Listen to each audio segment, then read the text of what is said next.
know, last week we got letters from the clerk's office, myself and the Honorable Junet Mohammed, to submit names for the House Business Committee. And it is important to note, Honorable Speaker, that both of us have seen submitted names to the House Business Committee, names which appear on the court ruling. I therefore want to ask you, Honorable Speaker, as you make your decision on this matter, to look at all the facts as they are. The 14 contentious slots in Azimio, and I agree with Honorable Junet, there was a process of getting out of Azimio. That process, has it been followed? Are there letters? Because, Honorable Speaker, I have seen letters that confirm that UDM, MCCCP, PA, MDDG have left Azimio. The Honorable Sabina Shege, Honorable Speaker, I am speaking about the letters, Honorable Speaker, that I have, which I will table before the House, Honorable Speaker, because I have copies in the office from the Registrar of Political Parties. And therefore, Honorable Speaker, I want to beg of you that as you make that decision, look at those facts. Also, Honorable Speaker, look at the facts that today, Honorable Speaker,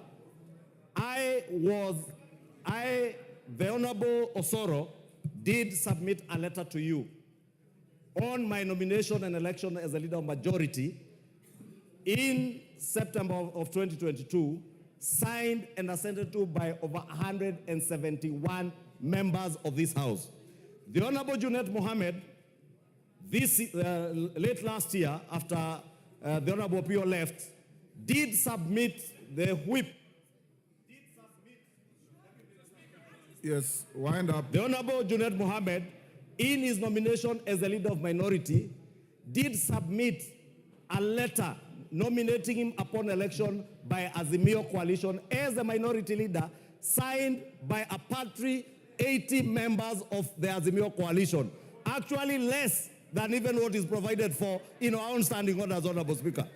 Less than what is provided for in our standing orders, because our standing orders have a certain threshold as to who and how many members should have elected you as a minority leader, Honorable Speaker. And therefore, Honorable Speaker, it is my humble submission that you have facts on your table. Make a ruling when the time comes. Mwengi Mutuse. Pardon? Thank you, Mr. Speaker, for the opportunity. Yes. Mr. Speaker. Yes, David Ocheng, what is the point of order? I was mentioned by the Honorable Junet. I told him he was out of order, so you are protected. Mr. Speaker, I just need to mention something, that Mr. Junet claims to be the Secretary General of Azimio. Could you tell this House today where the Azimio offices are in this country? Mwengi Mutuse. Thank you, Mr. Speaker, and if you may protect me that I may be heard in silence. Order, members. Order. Mr. Speaker, we are debating a very important matter, and you are sitting on a very delicate matter. When you retire to make a ruling, you'll be making a ruling for the country. I am one of the lawyers who participated in the litigation that led to this decision, and therefore I am aware of the facts and the law and the arguments that went into court for this determination to be made.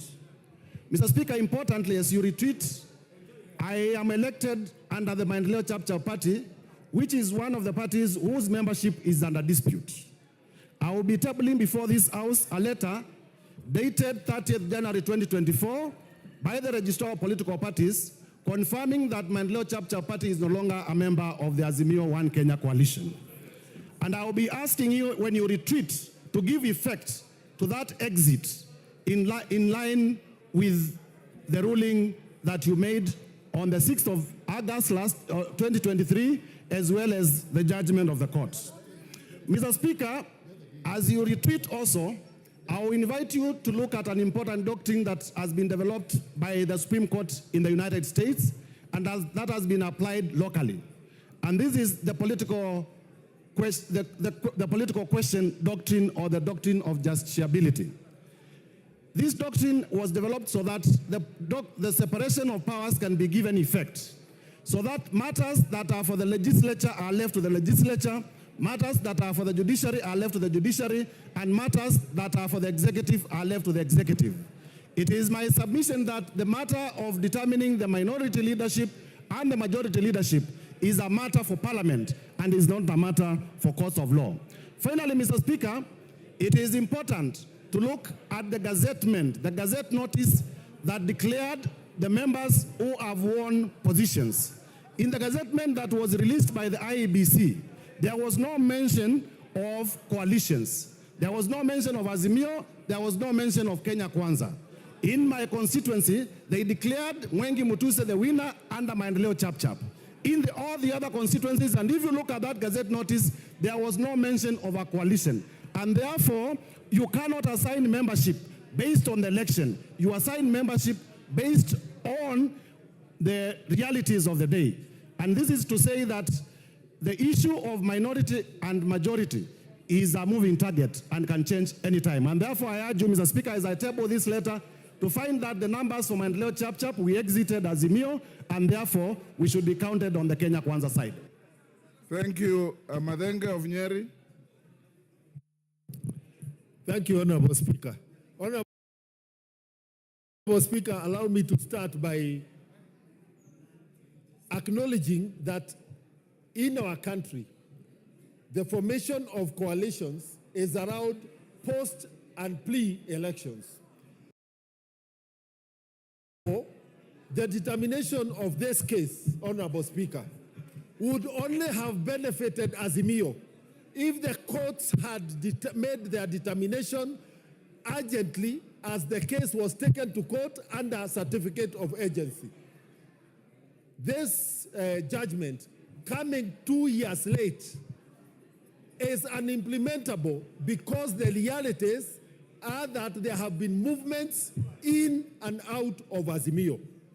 Mr. Speaker, it is important that also this House addresses the judiciary, that it is no longer tenable for the judiciary to certify a matter urgent, but make a determination 2 years late. So where is the urgency? And we must be practical in terms of handling the issues of Kenyans when they go before the judiciary. Honorable Speaker, as at this point in time, the only way out of this quagmire is for you, Mr. Speaker, and Parliament to communicate afresh to the Registrar of Political Parties and give us the facts as they are today, and on the basis of the response from the Registrar of Political Parties, make a determination as to which party has the majority members, and therefore let us move on with the business of the House. Honorable Speaker, I urge you to actually start and make a ruling on this issue. Thank you, Mr. Speaker. Didymus. Mr. Speaker, thank you for this opportunity. I have read the court ruling. The ruling touches on a number of issues that requires constitutional direction, Honorable Speaker, so that nobody else can misuse those kind of things House. to put this We House cannot even proceed to into limbo, constitute the Honorable House Business Committee today have because we singled neither out have a majority or a from what minority the court leader. says We have that to determine because those you questions belong to first before we go forth and a constitute political committees of the coalition. House. Finally, You the are impact not of this impartial decision in a on the manner previous that the decisions Speaker of this House. this House is required, None. Honorable Speaker. Whatever As was you done then retreat in good faith to make a holds. ruling on this matter, We must now proceed I want you and write to the registrar put to your tell us mind who the majority party on is. what the That is framers the of our position in law. Constitution Thank you, with Mr. outstanding Speaker. orders mitigated when they said that the Speaker of this House doesn't Majority have a Leader. vote. When they said that the Speaker of this House doesn't influence in a manner in which the members of this House... Kimani Ichung'wah. Honorable Speaker, Thank you. Kenya as a country and our House... Imani Ichung'wah will speak. A lot of what happens Thank you. Thank you. in countries of comparable Imani jurisdiction. Ichung'wah will speak. An example of a country, the United States, where their system is also purely presidential system. Our system is also presidential, Honorable Speaker. If you look at how Nancy Pelosi presided over the affairs of the Parliament of the United States, Honorable Speaker, yet she belonged to the Democrat Party, Honorable Speaker. If you look at what is happening now, the current speaker, it belongs to the Republican. But that doesn't stop them from being impartial in their conduct of the affairs of the House, Honorable Speaker. Honorable Speaker, as you make a ruling on this, you must be guided by Article 122 of our Constitution that it makes it very clear that the Speaker of the House doesn't participate in the affairs of the House, Honorable Speaker. Last but not least, the role of the courts is not to make any law, but to interpret the law. When we went to elect you as Speaker of this House, we were guided by the standing orders. There is no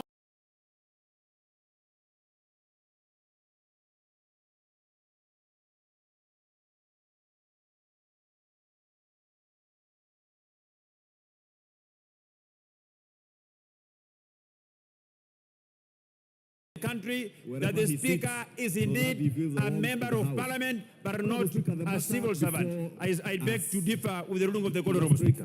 Major I want to Bashir. agree with many of the things that have been said, including what the Honorable Karoli Omondi has been saying. Thank you, Honorable Speaker, and I want to give my input on this matter.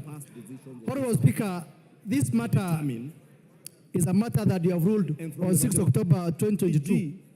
It's now almost 2 years, and looks like you have been taken back on something that you have made a ruling. And from that time up to now, I think this House has done exceptionally well in executing its duty and mandate. Now that we have been taken back, and I think the ruling itself is not in good faith.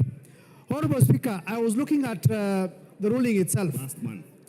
One thing that I picked is the issue that said the electorates determined before you who and is the House. Yes, member for Let me start Kibra, what's on your a light point note, of order? Honorable Speaker, by saying to my brother, Honorable Junet, he said that Bashir this seat time. seems to be warm.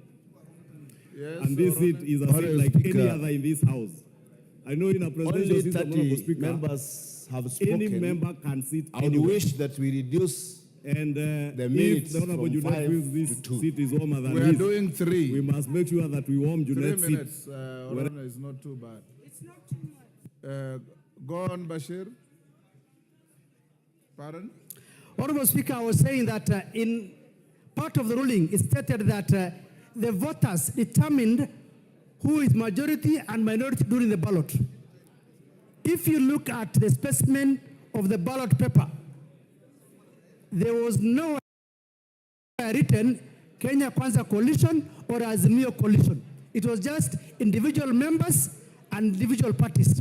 So I think on that aspect, they might have gone a bit too low on that aspect as well. So there's no way the voters will have determined who is a member of a coalition and who is not a member of a coalition. Honorable Speaker,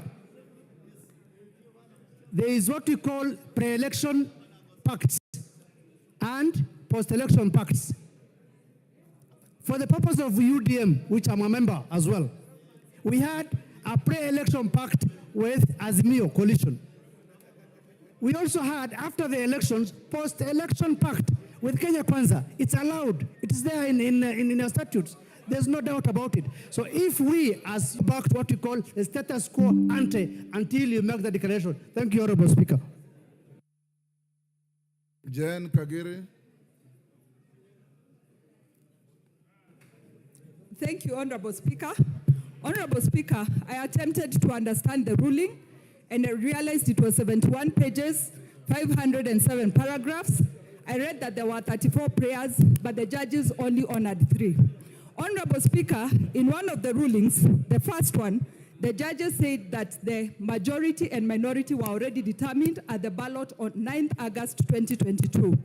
Honorable Speaker, as a layman, I would want to translate this to mean that the determination that was done at the ballot paper is based on the members of parliament seated in this House, Honorable Speaker. Honorable Speaker, I believe it's in your power to determine who the majority and the minority are by even a simple head count. I believe in the Constitution there is the freedom of association and any member can choose to be in whatever coalition they are.